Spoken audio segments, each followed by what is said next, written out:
درود خدمت همه فارسی زبانان و زبان آموزان عزیز. خوش اومدید به کانال خودتون، کانال لنگویج فنز. با درس پنجم از کتاب چهارم 4000 لغات ضروری زبان انگلیسی ویرایش دوم در خدمت شما هستم و امیدوارم که 4 درس قبل رو هم خیلی خوب یاد گرفته باشید. فراموش نکنید کانال خودتون رو سابسکرایب کنید و نظرات، انتقادات و پیشنهاداتتون رو هم برام کامنت کنید. 100% برای بهبود کانال اجرا میکنم. بهترین رو براتون آرزو دارم و بی‌وقفه میریم برای سراغ درس پنجم از این کتاب.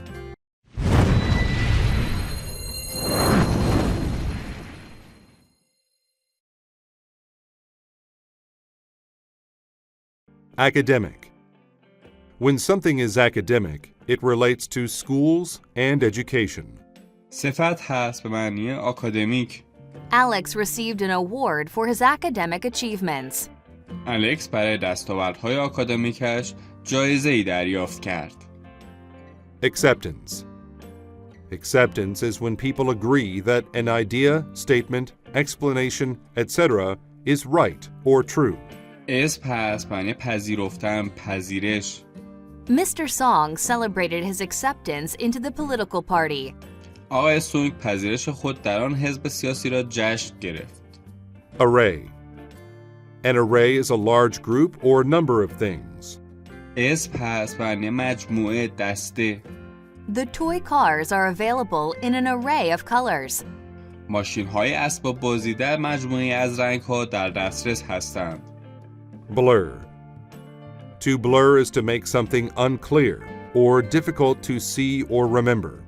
فعل هست به معنی مبهم بودن، تار و مبهم کردن. The photographer can blur the bright lights into the background. عکاس می‌تواند نورهای درخشان پس زمینه را تار و مبهم کند. Cafe. A cafe is a small restaurant where you can buy drinks and simple meals.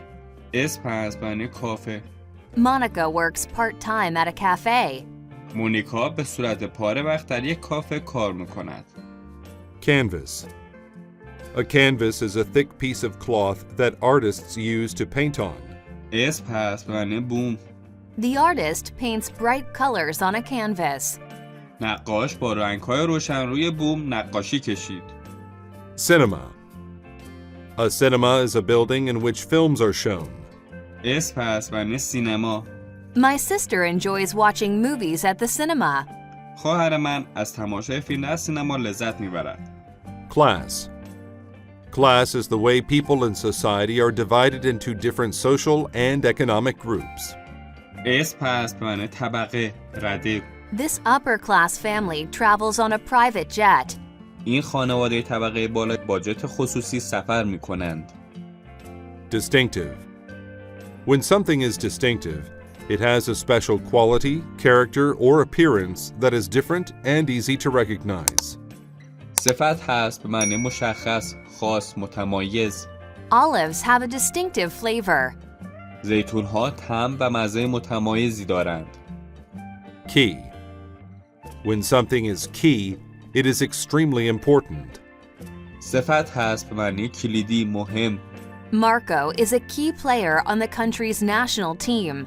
مارکو بازیکن کلیدی تیم ملی کشورش است. Movement. A movement is a series of organized activities in which people work together to do or achieve something.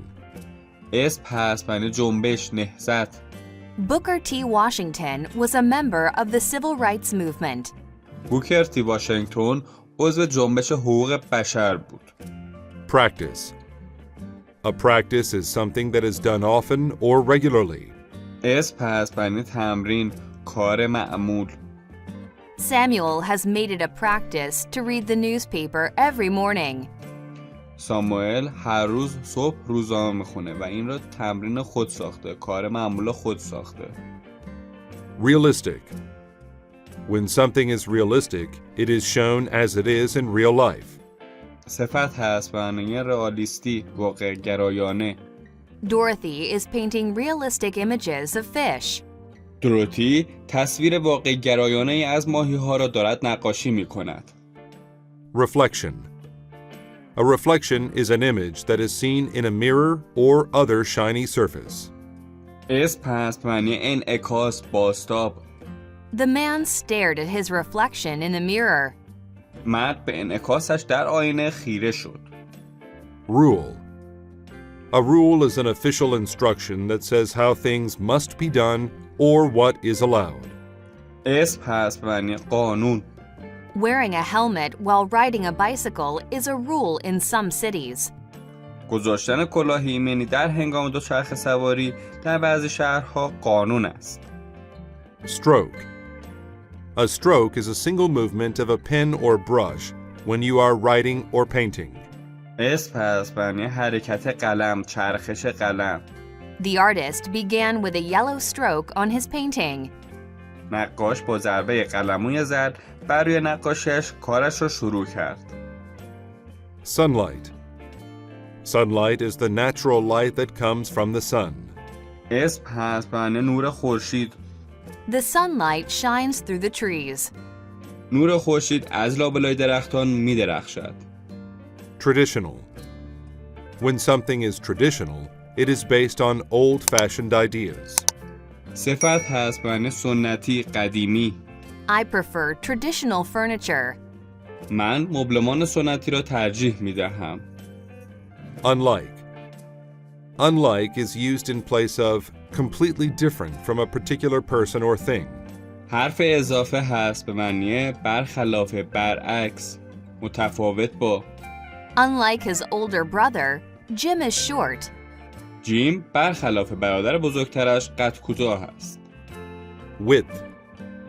Width is the distance from one side of something to the other side. اسم هست به معنی پهنا، عرض، وسعت. The man is measuring the width of the box. مرد دارد عرض جعبه را اندازه می گیرد.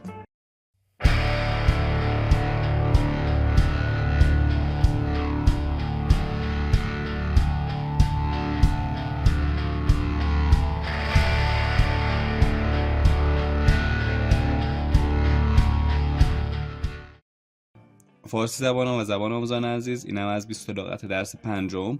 امیدوارم که خیلی خوب یاد گرفته باشید. به سراغ متن این درس میریم و از این 20 لغت داخل متنش استفاده میکنیم تا بهتر و بیشتر یاد بگیریم. Impressionism. امپرسیونیسم. Impressionism is a movement that began in France in the late 19th century. It is considered to be the first modern art movement, as it was seen as a departure from other art. This is because it violated the established rules of academic painting. امپرسیونیسم جنبشی است که در اواخر قرن 19 در فرانسه آغاز شد. آن را نخستین جنبش هنری مدرن تلقی می‌کنند، چون به آن به عنوان عزیمت از هنری دیگر نگاه می‌شود. به خاطر اینکه قوانین تثبیت شده نقاشی آکادمیک را زیر پا می‌گذارد. Unlike realistic academic paintings, Impressionist paintings are characterized by the depiction of light on objects. نقاش‌های امپرسیونیستی برخلاف نقاش‌های واقع گرایانه آکادمیک از طریق نمایش نور روی اشیا مشخص می‌شوند. The artists aim to capture the light rather than the details in order to show an impression of time. This distinctive quality is achieved by using two key techniques. نقاشان برای نشان دادن برداشت خود از زمان سعی می‌کنند به جای جزئیات نور را به تصرف خود درآورند. این کیفیت متمایز و خاص با استفاده از دو تکنیک کلیدی به دست می‌آید.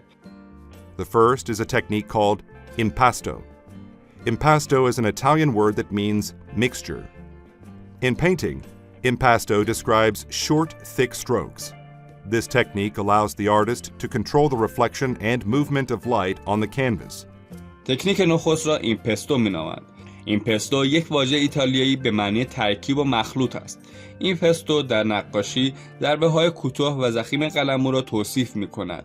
این تکنیک به نقاش امکان می‌دهد که بازتاب و حرکت نور روی بوم را کنترل کند.